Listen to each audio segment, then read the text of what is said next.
안녕하세요. 세계의 신기한 소식을 전해드리는 윤 기자입니다. 세상의 모든 것이 완벽한 나라는 없습니다. 미국은 세계에서 가장 강력한 국가임에도 심각한 빈부격차와 총기 문제를 극복하지 못하고 있고, 핀란드는 세계에서 행복도가 가장 높은 나라지만 학력 저하의 문제를 극복하지 못하고 있죠. 그렇다면 우리의 바로 이웃 나라인 일본은 어떨까요? 현재 일본은 점점 줄어드는 출산율이라는 높은 벽에 부딪혔죠. 우리나라도 일본만큼은 아니지만 출산율 걱정이 들기 시작하는 시점입니다. 이런 상황의 글로벌 커뮤니티에는 한국의 낮은 출산율을 조롱하는 일본인들의 게시글이 꾸준히 올라오고 있습니다. 여러분들도 아시다시피 대한민국은 일본과는 다르게 전 세계에서 가장 뛰어난 선진국 중 하나로 문화와 치안, 교육 수준 등 다방면에서 전 세계의 모범이 되고 있습니다. 일본은 현재 한국보다 심각하게 낮은 출산율을 보이고 있기 때문에 남을 조롱할 때가 아닌 것 같지만, 일본인들은 한국에게 열등감을 느끼고 있다는 건 누구나 알고 있는 사실이니까요. 그동안 일본이 자랑해왔던 문화나 각종 산업들은 이미 한국에게 추월당한 지 오래이기에 한동안은 한국을 비하할 거리가 없던 와중 한국의 낮은 출산율은 그들에게 있어 좋은 먹잇감이 된 것이죠. 이에 한 외국인이 한국을 조롱하는 일본인에게 날린 일침이 커뮤니티 내에 화제가 되고 있다고 합니다. 이 외국인은 한국은 누가 뭐래도 성공할 국가이기에 일본이 한국을 걱정할 때가 아니라고 주장했는데요. 그렇다면 이 외국인은 어떤 근거로 이러한 주장을 했는지 지금부터 함께 알아볼게요. 저는 미국인으로 현재는 한국의 일산에서 20년째 살고 있으며 영어 교사 일을 하고 있습니다.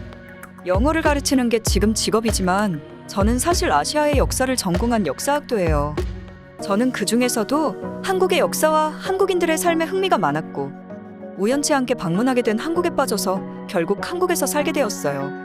요즘 한국은 낮은 출산율로 인해 머지않아 없어져 버릴 거라는 일본인의 글을 자주 접하는데, 저는 절대로 그런 일은 발생하지 않을 거라고 확신하고 있어요. 이들이 지금까지 살아온 역사를 거슬러 올라가면 쉽게 납득할 수 있죠. 우선 일본을 몰아내고 한국 전쟁을 거친 한국은 세계에서 가장 가난한 나라 중 하나였어요. 그러나 한국인들은 자신들의 나라가 가난한 나라라는 것을 좋아하지 않았죠. 이에 그들은 이 현실을 바꾸기 위해 직접 움직이기 시작했고, 한국 정부는 삼성이나 현대 같은 특정 기업들에게 보조금을 지급했으며 그 기업들은 많은 사람들을 고용하기 시작했죠.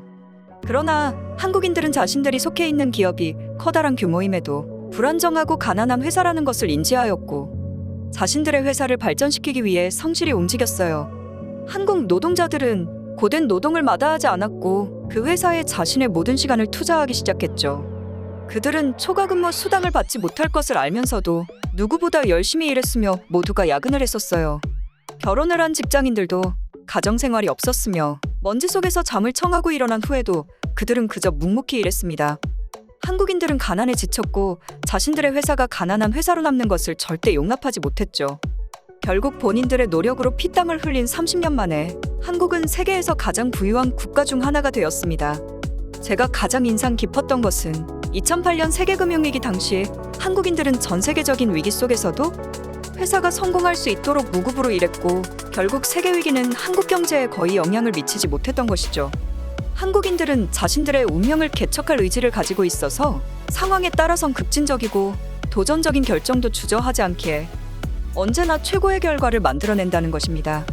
이런 한국인들의 장점은 그들의 인프라를 봐도 알 수 있는데, 한국의 도로는 정말 전 세계 최고 수준이라고 알 수 있죠.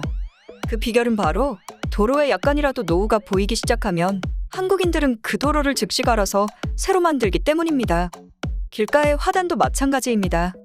이들의 화단은 이미 완벽하지만 조금이라도 질린다고 생각되면 한국인들은 주저없이 화단을 밀고 다른 꽃을 심을 정도예요.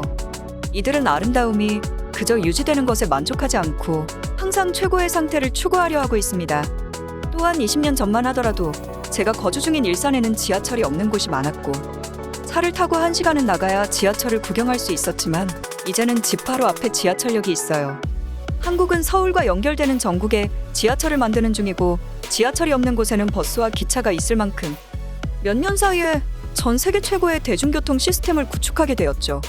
이렇듯 한국은 작은 나라이기 때문에 천연자원이 많지 않다고 하지만 한국인들은 그들 자체를 천연자원으로 여기고 언제나 최고를 목표로 노력하고 있습니다. 그들의 이런 훌륭한 국민성은 서로를 신뢰하는 데 큰 역할을 하였으며, 그 결과 한국은 세계에서 범죄율이 가장 낮은 국가 중 하나이고 사람들은 다른 사람들이 옳은 일을 할 것이라고 믿고 보통은 그렇게 행동하고 있죠. 한국인들은 옳은 일을 하지 않으면 스스로 목숨을 끊을 정도로 부끄러워하고 한국인들의 이러한 행동을 보면 그것이 경제 수준이든 문화 수준이든 혹은 국민성까지 아무리 최악의 상황일지라도 그들이 바꾸고자 한다면 언제라도 최고의 수준으로 올릴 능력이 있다는 것을 알 수 있습니다. 한국인들의 의지는 그들이 가지고 있는 최고의 자산이고 그들의 가난이 싫어서 스스로의 운명을 바꿔버린 것처럼 낮은 출산율을 포함해 한국에 어떠한 위기가 닥치더라도 그들이 언제나 그래왔듯이 그것을 어떻게 해서든 이겨낼 것이라 확신합니다. 라며 한국의 위기 해결 능력에 대해 극찬하고 있는 모습입니다. 이에 해외 네티즌들은 한국의 범죄율은 이렇게 낮지 않았는데 어느 순간부터 최저의 범죄율을 기록하더라. 어떻게 시민의식까지도 바꿀 수 있었던 걸까? 한국인 친구들을 몇 명 알고 지내는데 이들은 무언가를 시작하면 끝을 보더라. 이런 완벽주의가 결국 한국을 최고로 이끌고 있는 것 같아. 출산율이 낮다는 건 분명히 심각한 상황이지만 한국인들은 언제나 위기를 발판 삼아 더 단단해지기 때문에 극복해낼 수 있을 거라 믿어. 같이 여러 의견들이 쏟아져 나오고 있습니다.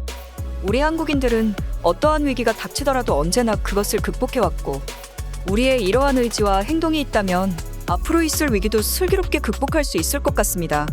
이 시간 한국의 낮은 출산율을 조롱하는 일본인들에게 일침을 가하는 외국인의 글을 알아보았습니다.